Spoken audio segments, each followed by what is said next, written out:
Okay, so what you guys are about to see should be in a treat, because this will be fun. In for a treat. Duh, I speak English, I promise.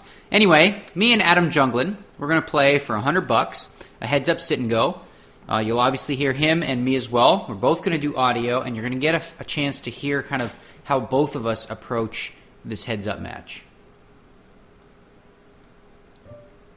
All right, he's raising the button. He's making a min-raise, which is exactly how I play. So I'm assuming we're going to be mirroring each other a little bit here.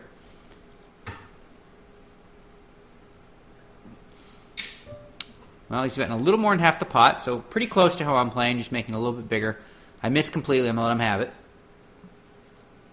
Again, King 10 could be the best hand, but out of position, I'm not really looking on the very first hand to go crazy. Now, one of the things I got to be conscious of is, obviously Adam knows a lot about how I play. So I have to be able to figure out a way to use that against him by maybe making some plays that are out of the norm for me. So you might see some things from me in this heads-up sit-and-go that you might not in some of the others that you've seen here at Poker VT. We have ace-jack offsuit, and when we're this deep, I don't know, normally if you were to make it 60, I'd certainly raise, and it might be very possible that this is like he's getting into just what you want. I'm still going to re-raise. Okay, well, we're going to have to at least defend here with ace-9. Alright, well,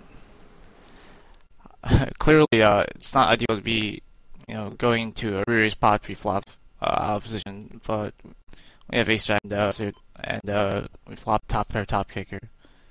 Well, we flop middle pair. Well, this very well could be the best hand. He doesn't have to have aces, kings, or queens to re-raise me.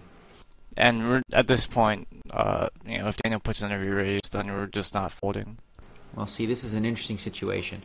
175 bet. Now, normally he knows I would call, so I'm considering raising. The only problem with that is if I do, I'm committing myself to the pot. So I'm just going to play it a little slow and careful and show them that I got a piece of it. So I'm just going to call. Alright, well, I'm going to make a big enough bet on the turn that it will pretty much set up a river shove. So, roughly maybe like 80% of the pot in the river.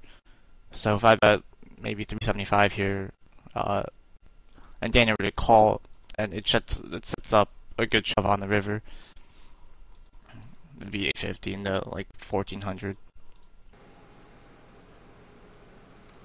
I really feel like, there's a good chance I have the best hand here based on his bet size.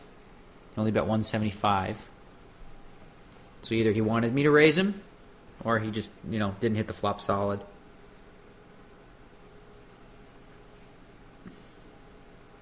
Now he's betting 375.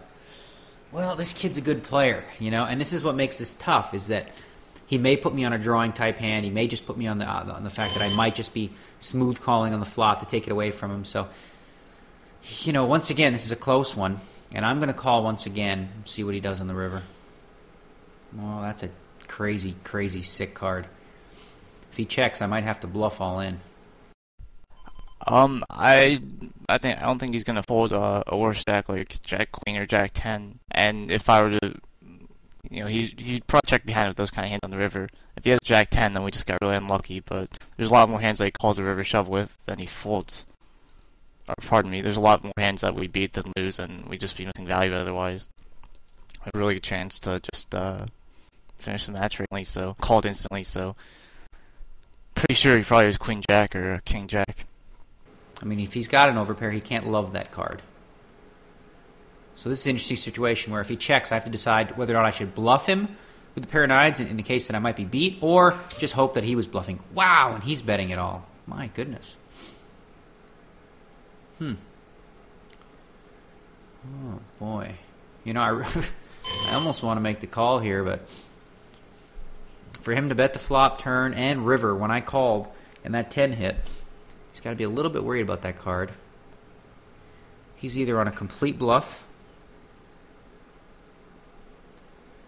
or he's got to have me beat.